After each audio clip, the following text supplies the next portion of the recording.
네, 두 번째 시간 들어갑니다.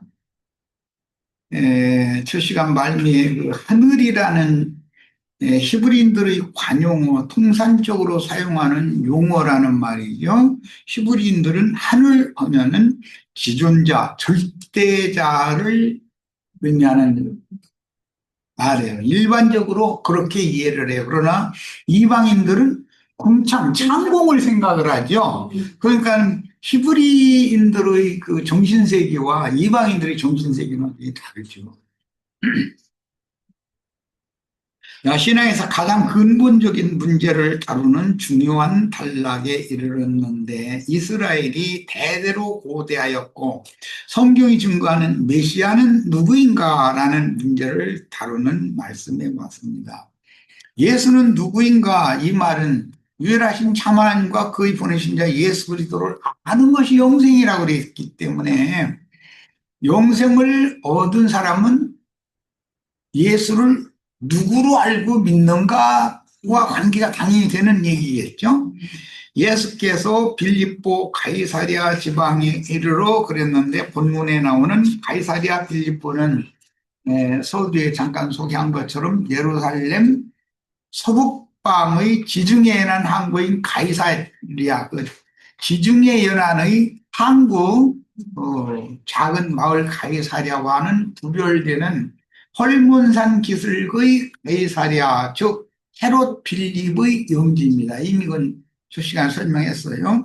본문의 가이사랴 빌립보는 갈릴리 호수의 북방 약 40km 지점에 있는 헬몬산 기슭의 마을들로서 해발 약 345m에 위치한 아름답고 조용한 마을인데 빌립이 영주가 된 후에 여러 마을을 발전시켰고 로마 황제 가이사랴와 자신의 호칭을 사용하여 지역 이름을 지어서 로마 황제에게 하사받은 자신의 영지임을 후방했습니다. 무슨 말인지 아시겠죠?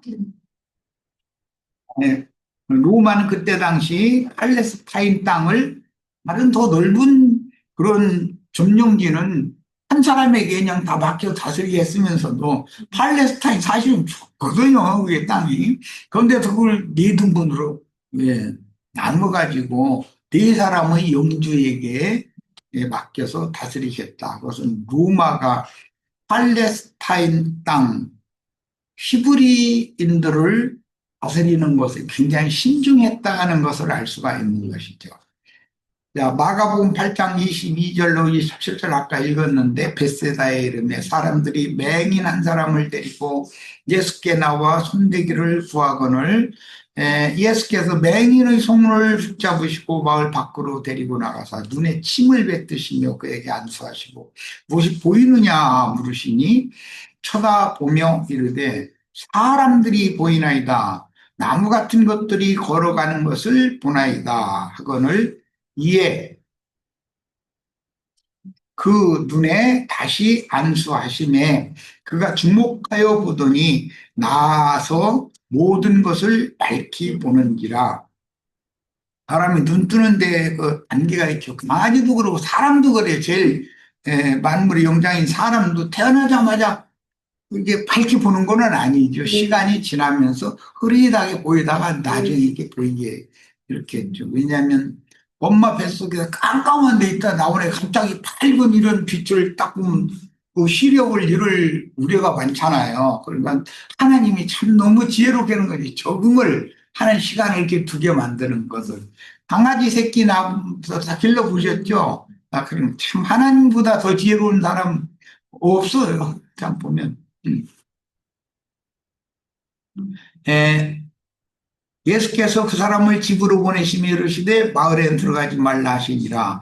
예수와 제자들이 빌립보 가이사랴 여러 마을로 나아가실 때 길에서 제자들에게 두어 이르시되 사람들이 나를 누구라고 하느냐. 그 배경을 지금 마가복음 아주 상세하게 설명을 했어요.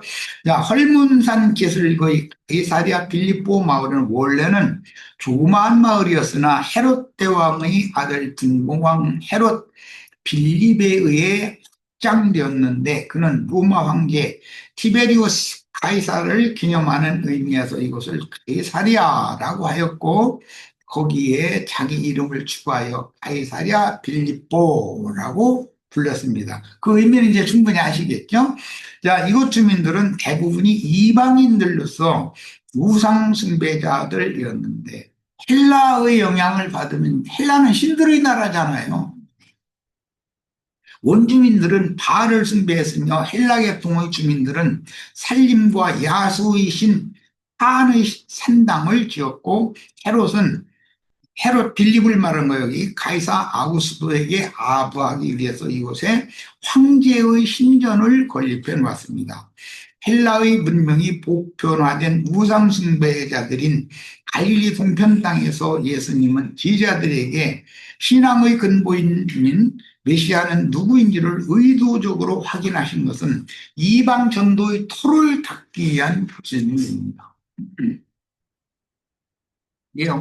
이방인들에게 전도를 한다는 것은 메시아, 참 하나님이면서 완전한 점도 없고 흠도 없는 사람인 중보자 예수 그리스도 누구인가를 소개해 주는 것이 사실은 전도죠. 네. 그를 믿어야 구원을 얻는다라는 걸 소개하는 거니까 믿음이 적은 제자들에게 당신이 부어주시는 믿음을 더하여 주려는 것이니 믿음의 터가 확실치 않으면 다른 터에 믿음으로 세운다 해도 믿음의 터, 근거, 신앙의 기초가 불확실한 믿음은 결국 무너지게 될 것이므로 이번 우리 이제 가을 집회 때 신앙의 기초가 되는 말씀을 이제 나누려고 그러는데 믿음의 토를 닦아주는 건 굉장히 중요한 것이죠. 믿음의 토를 닦는다는 건 예수 그리스도는 누구인가를 자꾸 소개를 인을 쳐준다는 것이죠. 계속해서 반복해서 소개를 해서 여러 모양 여러 부분으로. 큰 음력 교계인 큰 성 바벨론이 힘이 무너지는 이유는 신앙의 근거인 진리 지식의 기초가 잘 닦아지지 못했기 때문이다. 신앙의 기초가 튼튼하지 못하면 건물을 높이 쌓아 올리면 무너짐이 더 심하죠. 자, 이르되 사람들이 인자를 누구라 하느냐? 인자, 사람의 아들, 여자가 낳은 아들, 여자가 낳은 자 중에 예수님 전에는 요한이 제일 큰 자였었죠. 왜? 사람의 아들이라는 말은 여자가 난 자라는 뜻인데 하나님이 난 자와 여자가 난 자를 구분을 하는가? 그건 창세기 6장부터 하나님의 아들들이 사람의 딸들의 아름다움을 보고 그 사람의 딸들이라는 건 여자가 난 자다 이거예요. 하나님의 아들들은 말씀으로 난 자들을 말하는 것이고 이제 이렇게 구분을 하는 거예요. 사복음서에 81번, 인관복음서에만 69번이 나오는데 누가복음 24장 7절, 요한복음 10장 34절 외에는 여기 걸 외에는 모두 예수님께서 직접 자신을 일컫는 용어로 사용하신 하나님의 아들이라는 용어에 대비되는 사람의 아들이라는 표현이다. 하늘에 계신 내 아버지 할 때는 하나님의 아들이다 나는 그 말이죠. 그렇게 말하니까 지가 하나님의 아들이라 함으로 한다해가지고 돌로 쳐 죽이려고 했잖아요. 자, 그것은 예수님의 속사람을 말한 것이고 사람의 아들 인자라고 말할 때는 예수님의 겉사람을 말한 거란 말이야. 그러니까 신과 사람이 하나가 하나로 연합되어져서 세상에 오신다. 메시아가 오면 반드시 죄 있는 세상 죄인들의 모양으로 와야 되니까 아니 거룩한 하나님이 직접 죄인을 찾아오셔서 죄인이 하나님 만나면 적사하잖아요. 그러니까 하나님이 사람을 구원하러 오려면 죄 있는 육신의 모양으로 오실 수밖에 없는 거죠. 야, 이것이 비밀이라는 것이에요. 디모데전서 2장 5절 하나님은 한 분이시요 또 하나님과 사람 사이에 중보자도 한 분이시니 곧 사람이신 그리스도 예수라. 디모데전서 2장 5절에서는 사람이신 그리스도 예수를 소개하고 있어요. 그러나 이제 다른 어떤 구절에서는 태초부터 스스로 계신 야훼 하나님, 말씀이신 하나님을 소개하고 있어요. 예수는 아버지의 말씀 자체죠. 그 예수님의 말씀이 야훼 아버지의 말씀이란 말이에요. 내가 너에게 이르는 말이 내 아버지께서 내 안에 계셔서 그분의 일을 말씀하시는 것이다. 이렇게 얘기를 해요. 그러니까 예, 예수님의 양년. 이제 그래서 이제 그 조직 신학에서는 신격, 인격 이런 말을 많이 하죠. 신성, 인성 이렇게 표현을 하죠. 자, 이사야 7장 14절 그러기에 주님께서 이건 저기 회복록을 인용했어요. 직접 여러분에게 표적을 주실 것입니다. 보십시오. 처녀가 잉태하여 아들을 낳을 것이며 즉 메시아는 처녀가 낳은 아들, 사람의 아들로 온다 이 말이죠. 그런데 남편이 사람이 아니죠. 그 특징이죠. 이제 이게 특징이에요. 남편은 하나님의 성령이요. 이게 특징이에요. 그 이름을 임마누엘이라 부를 것입니다. 하나님이 우리와 나와 함께한다라는 말은 임마누엘의 하나님, 영이신 하나님이 나와 함께한다. 육신이지만 육체지만 이 말이죠. 자, 이사야 9장 6절 한 아기가 우리에게 태어났고 처녀가 잉태하여 난 아들은 우리에게 태어났어요. 그 예언된 이사야 7장에서 예언된 아들이 한 아기로 우리에게 태어났어요. 그럼 이 아기는 처녀가 잉태하여 난 아기겠죠. 당연히 한 아들께서 그러면 세상적인 표현으로 가만히 쓰고 막 아들은 아버지가 있어야 되고 그건 할아버지가 있어야 되고 이렇게 촌수를 생각하기가 쉬운 얘기죠. 이게 삼일체 교리의 맹점이 이거죠. 인간들은 촌수를 생각하니까 대수를. 야, 한 아들께서 우리에게 주어지었는데 여기에서 한이라는 말은 유일하다는 뜻이요. 그라는 관사와 같은 뜻이에요. 우리에게 주어지셨는데 통치가 그분의 어깨 위에 의였고 그분의 이름은 놀라우신 조언자 전능하신 하나님 영원하신 아버지. 아들인데 한 아들은 영원한 아버지도 된다. 인간이 존수와는 안 맞는 얘기죠. 이게 존수가 없죠. 예수님이 존수가 있어야 돼요, 없어야 돼요? 한편에서는 있어야 되고 한편에서는 없죠. 예수님의 속에 계신 하늘 아버지 하나님은 멜기세덱이니까 멜기세덱은 존수가 없잖아요. 뭐 족보도 없고 계보도 없어요. 그런데 인자 예수는 히브리인의 혈통을 통해서 아브람 자손의 혈통을 통해서 계보를 통해서 와야 되니까 당연히 족보가 있겠죠. 그리고 마태복음 1장에 보면 예수님 족보 이야기가 나오잖아요. 누가복음 3장에도 족보 이야기가 나와요. 네. 야, 화평의 왕이라 불리리라. 참 아기가 아버지도 되고 하나님도 되고 이건 인간의 용어로 인간의 말로는 설명을 할 수 있는 말이 아닙니다. 자, 마태복음 16장 14절 이르되 더러는 세례요한 더러는 엘리야 또는 어떤 이런 예레미야나 선지자 중에 하나라 나이다. 이 사람들은 이렇게 믿는 사람들은 기독교인들이죠. 종교인들이죠. 오늘날 기독교계의 큰 예배당에 자칭 뭐 교황 추기경 뭐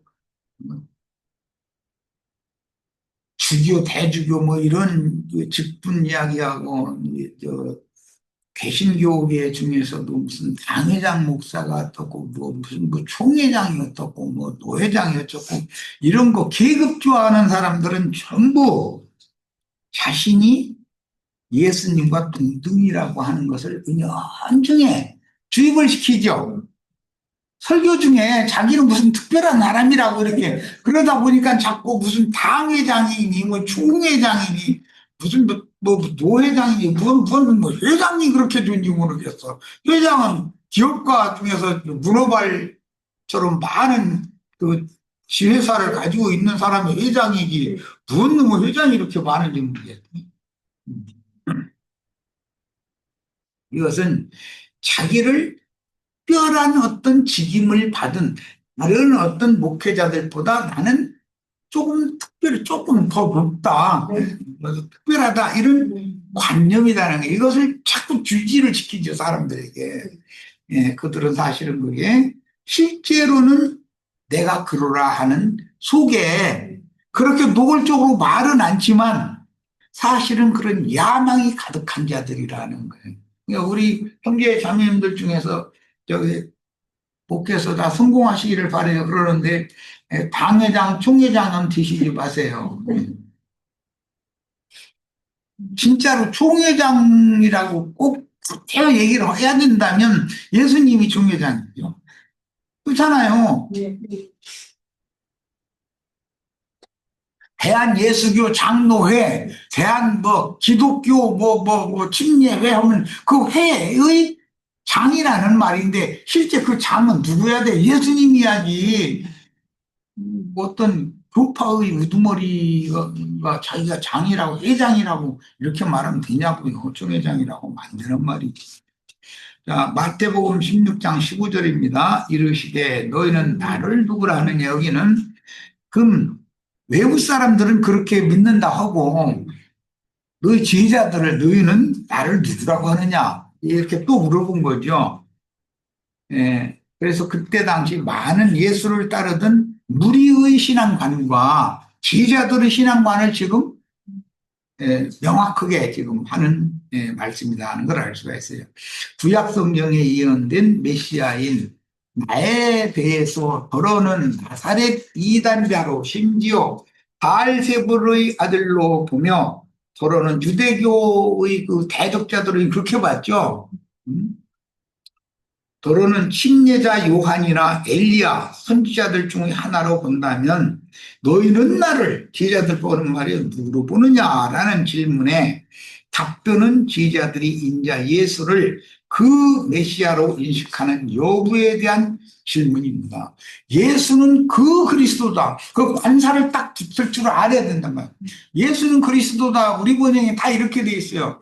예수는 그 하나님이며 그 하나님의 그 아들이고 그 그리스도시다라고 명확하게 답변할 줄 알아야 된다. 여기 관사 그라는 것은 유일한 한 분이라는 뜻이다. 세상에 뭐 흔한 말로 여자가 세상 인구 절반은 여자죠. 그런데 내 아내는 여자야 이렇게 말하면 맞아요, 안 맞아요? 내 아내는 여자이지만 많은 여자들 중에 나에게 하늘이 짝 띄어준 여자는 한 여자밖에 없는 거니까 이 개념을 명확하게 해야 된다 그런 말이에요. 자, 마태복음 16장 16절 시몬 베드로가 대답하여 이르되 주는 그 그리스도시요 살아계신 그 하나님의 이 그가 있어요. 세 번 다 그가 있어요. 아들 앞에도 그 아들이십니다. 이 관사 같은 그라는 건 유일한 한 아들을 보냈다 할 때 그 하나라는 유일하다라고 하는 그런 개념이다. 본문의 헬라어에서 보듯이 아래에 내가 이제 그 헬라어 성경을 그 구절을 인용을 해놨는데 보듯이 3588을 다 한번 찾아보세요. 세 번이 나오죠. 영문으로는 더라는 표기를 해놓았고 3588이 세 번이 있어요. 네. 자, 이 말은 그 하나님, 그 그리스도, 그 아들 이렇게 세 번 다 관사를 사용했다. 그러니까 유일한 분이다라는 말이죠. 세 번 다. 네. 그런 말이니까 신들이라는 말은 있을 수가 있죠. 많은 천사들도 다 신들이니까 귀신들도 신들이고 또 자신이 와서 나는 하나님의 아들이다 이런 말을 할 때 그때 당시 로마의 황제들은 물론 중국의 황제도 그랬지만 천자라고 부르죠. 천자. 자기는 하늘의 아들이다 이 말이에요. 그렇게 호칭을 하게 했었던 거예요. 그런데 그거는 거짓말이죠. 그라고는 관사가 없으니까. 예. 예. 저 일본의 예, 히로히토도 천황이라고 그랬잖아요. 하늘의 황제라는 거예요. 그 미친놈 보고. 우리는 그 히로히토 말만 들으면 승질나죠. 주는 것 없이 비워.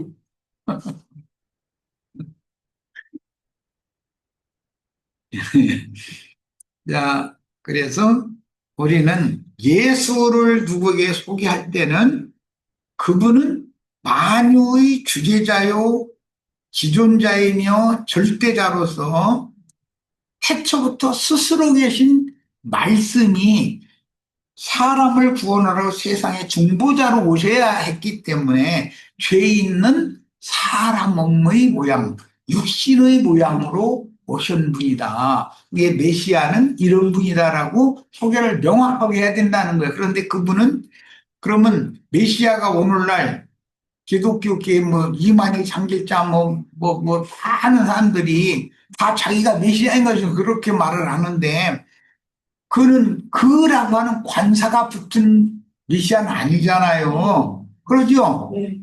뭐 어떤 설교를 들으니까 자신은 또 메신저로서 뭐 하늘의 어떤 그 말씀을 보냄을 받아가지고 내가 지금 이 강대상 여러분에게 전하니까 내가 메시아다 또 이러는 놈도 있대. 근데 어떻게 메시아 되기를 그렇게 좋아하나 모르겠어. 그런데 네. 세상적인 메시아들은 많이 있을 수 있는지 모르지만 자칭 메시아가 많이 있으니까 그러나 한 분의 그 메시아는 예수 그리스도 한 분밖에 없다는 걸 명확하게 하는 거예요. 야, 이제 이게 사도행전에 가면 하나님도 한 분이시고 중보자도 한 분이시고 메시아는 오직 한 분, 많은 주라는 자들이 있지만 참 메시아는 한 분 예수 그리스도 외에는 다른 주가 있을 수가 없다라고 명확하게 하잖아요. 이것을 확실하게 전할 수가 있어야 된다 우리는. 근데 이만희 장길자 요즘에 발성이 많은 전광훈이 등등 이제 이런 사람들을 만나면은 그 엄청난 생각을 바꿔야 돼. 그 사람들이 하는 말에 그럴싸한 말이 현혹당해가지고 이렇게 가스라이팅 당하면 안 되는 거죠. 우리 형제님들, 자매님들 모두 목회에 최선을 다해야 되고 성공적인 목표를 다하셔서 많은 사람을 얻으셔야 되지만 이거 하나는 명확하게 해야 된다. 나는 그 그리스도는 아니다. 그리스도인들 중의 하나다. 예, 그리스도인들 중에 하나다. 예, 이렇게 자신을 꼭 그렇게 소개를 해야 됩니다. 자, 요한복음 6장 67절로 71절 예수께서 열두 제자에게 이르시되 너희도 가려느냐 시몬 베드로가 대답하되 주여 영생의 말씀이 주께 있사오니 그 더러는 선지자 중에 하나라고 믿던 그런 사람들은 다 떠나가잖아요, 이제. 하니까 이제 예수님이 제자들만 남았을 때 하시는 말씀이에요. 자, 영생의 말씀이 주께 있사오니 우리가 누구에게로 가오리까? 우리가 주는 하나님의 거룩하신 자인 줄을 믿고 알았사옵나이다. 예수께서 대답하시되 내가 너희 열두를 하지 아니하였느냐? 그러나 너희 중에 한 사람은 마귀니라 하시니 이 말씀은 가롯 시몬의 아들 유다를 가리키시니라. 그는 열둘 중에 하나로 예수를 팔잘라라. 12명을 제자로 택했는데 그 중에서도 하나는 변절자가 나올 거다라는 것을 이미 살아생전에 제자들에게 기쁨을 해주셨죠. 아리오 시몬의 아들 유다는 인자 예수가 영생의 말씀을 가진 하나님의 거룩하신 자라고 믿지 않았고 다만 세례 요한, 더러는 엘리야 또는 예레미야나 선지자 중에 하나라고 믿는 무리와 같은 종교적인 관념으로 예수를 따라다녔다. 추종하던 대중과 같은 인본주의 신앙이었으므로 자칭 사도로서 주님의 말씀을 12제자가 12사도가 되는데 12사도 중에 하나인 것으로 자칭할 수 있죠. 조건이 지금. 말씀을 도적질하여 자신이 대중의 인기를 자기에게로 모아 자가 되려면 야망이 가득했던 자다.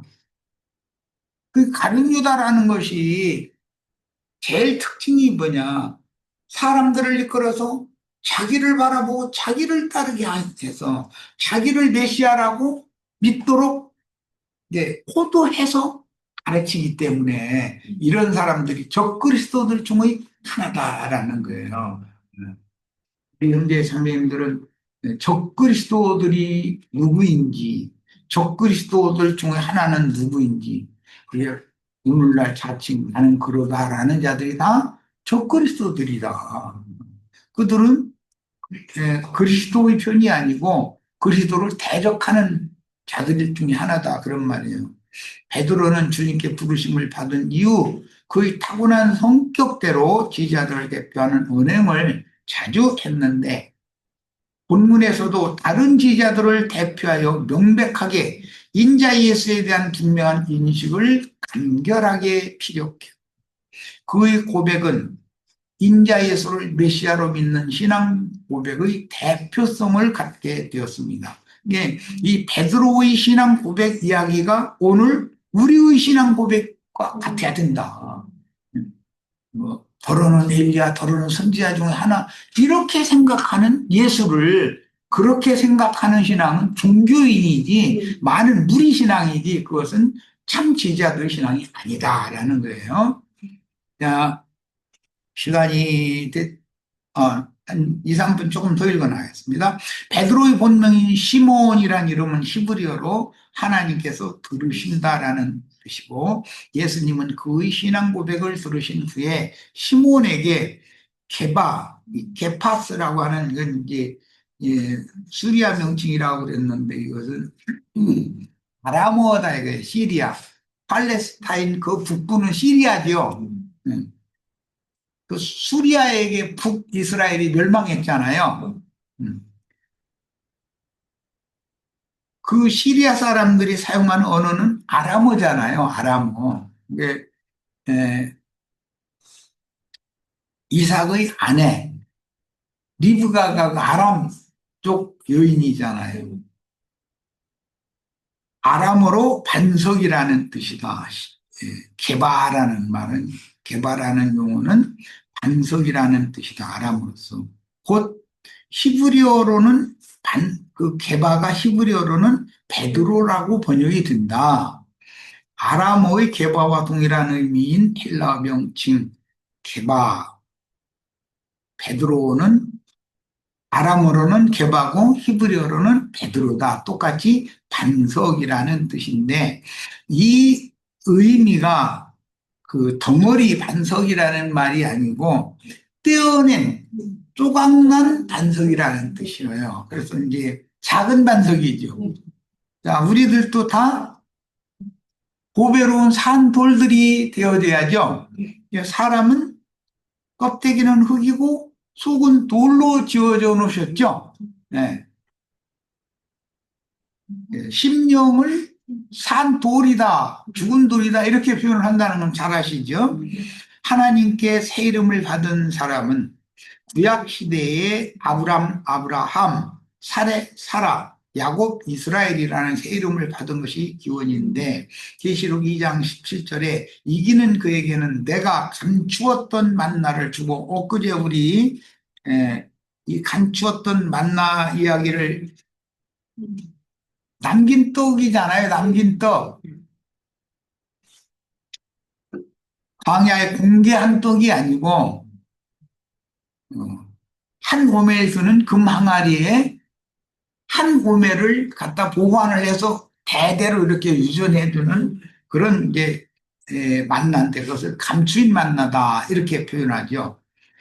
곧 후대를 위하여 남겨주시는 말씀이에요. 오늘날 우리가 나누는 말씀이 계시록 10장 이후에 나오는 영원한 복음 말씀인데, 이 말씀은 우리들의 세대에서는 추수의 말씀이지만 오는 세대 사람들에게는 남은 자들을 위한 말씀이다, 그런 말이에요. 후대를 이어갈 그런 개념을 이해를 잘 하시기를 바라요. 예수님에게 본물의 떡도 먹었지만 그 사람들이 대부분 많은 무리였죠. 그러나 그 가나안족 수로보니의 여자는 소각떡, 부스러기 떡을 먹었죠. 그런 개념이다, 이거예요, 개념이.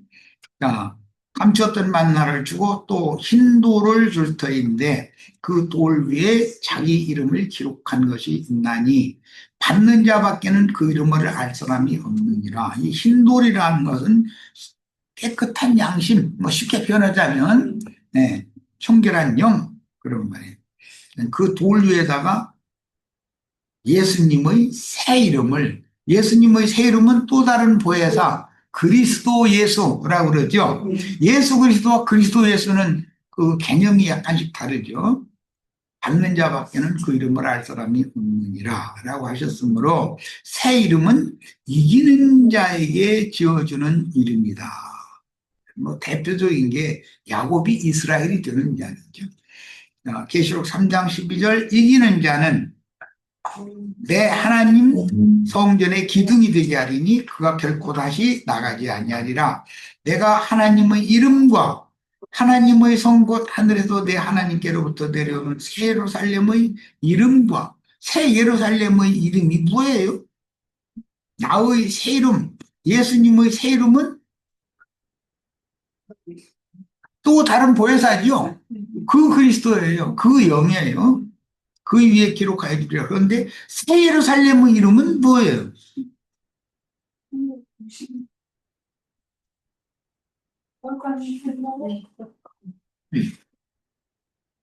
예루살렘에 위에 있는 예루살렘도 있고 지금 있는 예루살렘도 있기 때문에 이렇게 의도적으로 표현을 한 거예요. 그런데 새 예루살렘은 그냥 예루살렘이라는 이름보다 앞부분에 나오는 이름이고 이건 이제 신부라고 돼 있죠.